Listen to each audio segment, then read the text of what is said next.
Hey guys, it is time to lower your planetary defensive screens and watch Trekyards. I'm Captain Foley. And I'm Connor Cockins. I don't know where to go from there. But it made sense. We are talking about the planetary defense screen, so that you used what we had, Stuart, for your dad joke. It's good. That's what I tend to do. Yep. It's on screen. Haven't seen it in Star Trek yet. We've heard planetary defense platforms and things like that, and maybe some shielding systems. Yeah, I'm pretty sure in TNG off camera they said about a few planetary defense screens for like random civilian colonies.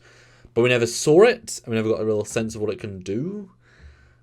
But shielding an entire planet is quite a big thing to do, especially from you would assume that the shield is capable of stopping, say, a modern heavy cruiser which can fire quantums. Otherwise, what's the point?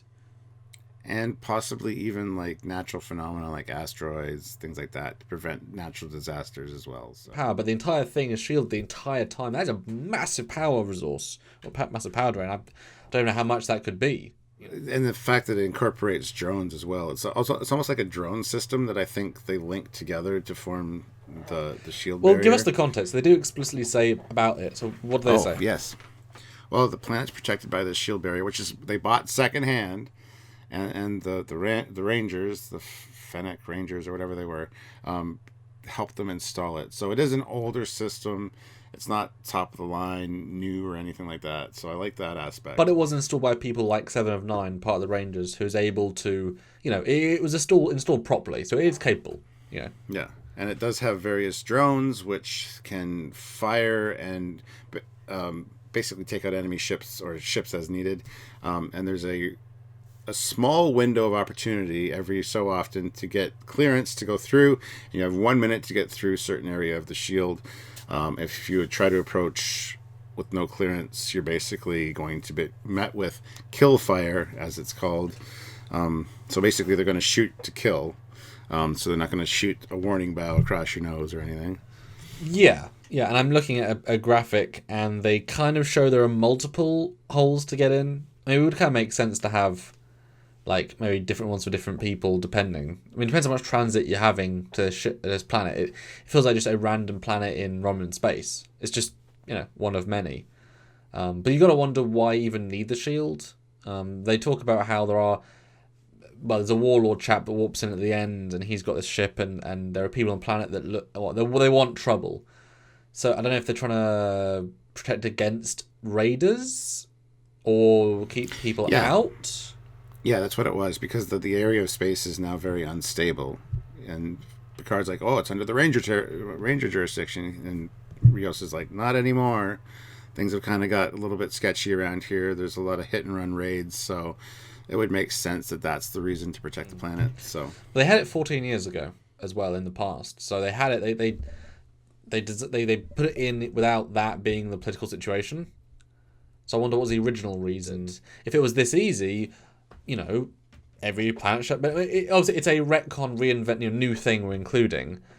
And maybe they're only designed post TNG when warp cores are powerful enough. So now they become available, planets start using them. I could kind of buy that. Because I don't think like TMP. I mean, I know a warp core is bloody efficient, but you can't make it a god tech. Otherwise, what's the point? So I'd be fine to say that only by the time we get to like post TNG, when you've got warp core mark, then it can. You put six of those together, and now you can generate enough power. it could be based on that. It could be based on like just later tech is more advanced and more powerful to be able to do this. Why this particular planet though is interesting because it is very much from what we see of it, it doesn't seem technologically advanced. Doesn't seem like anything that anybody would want to raid. So it's interesting because all we see is the one little town, the one little Romulan colony. And we don't get the sense there are farms because you've got replicators. And if there are, it's not for necessary. Although there is a sense of poor as well. But you would think that if the Federation gave them 20 replicators, the poor would go away because there'd be enough food for everyone. Yeah. Well, he does make the point of saying that it's been, there's poverty and all this there. But what does poverty mean when you can have everything? And this is also part of the Roman Empire, and the Roman Empire might have been weakened by loss of their planet almost a decade and a half ago. I know this is probably like an outer colony, but you didn't necessarily get the sense this was like... Because if this was an outer colony, then surely Picard went a long way out of his way You don't get the sense he spent like a week at warp, because a week. I mean, can you imagine? He doesn't even know if Soji's alive, who she is. If he says we'll take 2 weeks out, 1 week there, 1 week back, she could have been found in 2 weeks. I would assume he would want to go closer than that, but that's obviously doesn't. No one cares. That's not part of the story. I think it could just be that this is a planet that's closer to Federation space, maybe. The That's edge why of the one defense shield. close to the other. Yeah, I mean, there's a really great graphic that Raffi throws up on the main viewer, and it shows, like, you can see the different orbital. There's, like, it seems like there's platforms or stations, hexagonal shaped things. Oh, see, I took them as ways of getting in. Like, that was part of the grid that deactivates. It could be, but it could also be, like, those are, like, there's satellites that form that shape, and then they spread out to the next ones. And those are also the drones that do the firing. Because it's tricky, because you need hundreds of drones to be effective, and we saw what Utopia Planitia had, and that was thousands. And we kind of see the drones work at the end, kind of. Although when the man's ship at the end blows up, you can see the actual things generating the shield grid, and actually they're not very far apart. So I kind of like how inefficient they are in a sense. These satellites have to be only like a few miles apart to create the field. That's hundreds of thousands, surely, of satellites at that point, which I kind of like. Make it not as efficient. It's not been generated from the planet. It's been generated from the satellites, yes. Which actually seems that way. Yeah, that works a lot better for me. And I guess they're wirelessly power. Because I'm sure there must be a space station, even just a power space station. I mean, they never go. Again, this planet is such like a who cares planet. Unfortunately, exactly. They talk to central outposts, but we never get a sense of scale or power.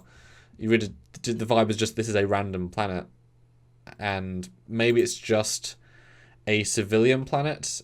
I mean, maybe with the instability that the Romulans just thought, hey, but it's not. The Rangers gave them this. So I guess the Rangers just said, well, we can't actively defend planets in the outer rim of Romulan space, neither can the Romulans, so we're going to give them more defensive technology so they don't have to worry about them, because the Romulans didn't give them this. I guess that's the only explanation then. They were like, we're going to barter and get some kit, and then as long as we have them with a baseline of defense, yes, okay, Armada might be able to defeat them, but this is just a random civilian planet. We need to protect civilians and give them a base shield and defenses. And yeah, I mean, we see some instances, like close-up shots of the little drone things that you see in the lines. There's even a point where something smashes into the shield grid and it kind of ripples out with a blue effect. I think it's a pretty cool addition to the lore of Star Trek, to be honest. I mean, we see stuff like this in Star Wars, at least in Rogue One. We saw the planetary defense shield. This is very similar, but it has a different feel. It has a more Star Trek vibe to it, so I think they did a good job as far as making this realistic to the world of Star Trek. I like the randomness of it. The fact that if you aren't given the location in advance, you can't get in, because the likelihood of you being able to find the place, zoom to it, is quite nice. Although I can't imagine that, as I said earlier, if, say, 3 Negvars warped in, that it'd actually be capable of stopping them. I find that very unlikely. I don't think it would at all. It would offer them some defense, but I think maybe the reason that this planet specifically has this shield grid is because maybe it's just an area of space where there's lots of wandering asteroids or things, and they want to protect the population of the planet. Well, even just raiders. I mean, raiders by definition don't have the military force to raid on small targets. They have small. Look at the Nausicaan raiders. It couldn't in Enterprise. It couldn't actually take on an XO1. An XO1 is an older thing. It could take on a freighter, but so I'm assuming that it diminishes the target. Yes, the raiders could risk 20 ships to take out the force field, but what if you lose 10? That's a hefty loss. Whereas if you're actually military attacking, it's not designed for true engagement. Just the average Joe or one guy who wants to make a quick buck. Because obviously, without a force field, all you need is one bounty hunter just to warp in, fly into the service, and shoot up people. So this protects them from basic stuff. It just feels like just a civilian planet. But it's interesting, and I wonder how much we're going to get next week with the reveal of who's on the rescue shuttle fighter ship thing, about how much, where this was exactly. Was it on the border? Is it even a Romulan neutral zone? Because maybe with the destabilization of the government, there might no longer be a neutral zone, and now it's just 2 borders, and that causes more problems, but also allows you to quickly help. I don't know. The political situation hasn't been going to at all. I mean, we have no idea. And it would felt weird if Picard just willingly goes into Romulan space to go to this planet. Like, that feels very disingenuous to how borders work. and we don't know we're at peace. We don't know anything. There was obviously a lot of resentment from the ex-senator, which is a coincidence that he's on the planet, about how Picard said they were going to save him, Federation said, and they didn't. So I'm sure that they're not at successful peace with the Romulans because they failed. So isn't that a bit weird? We haven't gone at all into the politics of the galaxy. It is weird, yeah, absolutely. I didn't really think about that. I think we're getting the J.J. Abrams thing where we can get to A to B instantly, and who cares where, when, how. But it's like, well, where is this planet? Beta Quadrant. Okay, well, Federation's a Beta Quadrant too. But it's clear even the defense grid wasn't that powerful. It tried to shoot at the hero ship, the new one, and it missed. And when it did hit, it didn't do much damage, even though they call them death beams. Well, they didn't call them death beams. They just said we met with kill fire, which means they're going to shoot to kill. They're not going to shoot to disable. Oh, well, okay, that makes sense. But if you're that maneuverable to avoid them, and you know where, I mean, they could have tried to go through. Yeah, and the fact that only a few of them shot, like there was multiple other ones. If they all would have fired, it would have been like pretty devastating for that little ship, I think. Yeah, it was probably a recharge rate because they're probably not very advanced satellites. They're probably just basic phaser emitters. Well, that's what I like how it was introduced. Yeah, it was installed. It was bought secondhand, so it's just indicating it's an older system. So I like that. And at the end of the day, if a Negvar comes in, but you can fire 132 phaser blasts at one point, that's gonna do some damage. Yeah, you know. I would say so. But there you go, guys. There's our brief discussion on the grid. Certainly interesting, and when you look at it in certain ways that we've not gone into in the show, it can make interesting sense, and we hope either it does get explained, or we never go back there again and it gets ignored and it's just a random bit of tech. We'll see. We'll see. That's what's going to happen, I think. Okay. But put your thoughts down below in the comments, what you guys think about it. And don't forget to like the video, subscribe to the channel, share the video, join the channel. There's a join button now. You can join us and get your own rank, commander, captain, or admiral. And make sure you share the video around and spread the Trekyards goodness. And Patreon. Really, really good way for people like you to help people like us who do YouTube content. It is a fickle business where we make very little each month, and the Patreon is a huge part of what we do make. And knowing that's a backbone, that this money is coming every single month, allows us to be confident to spend the time and to make content. As you guys know, on a really interesting Picard week, we do 2 videos a day. That is kind of ridiculous, but hundreds of comments, thousands of views. I mean, you guys enjoy it and doesn't make money on them really. So we need that support, and it doesn't take much for us to want to do it. We want to do it, but as long as we're covered. So Patreon's a great way. One-time donation at trekyards.com. That's a great way as well. Or like to do our lives and super chat and all that good stuff. A lot of great small ways, and they'll mount up. That's right. So until we see you again next time, I'm Captain Foley. I'm Connor Combs. Bye, guys.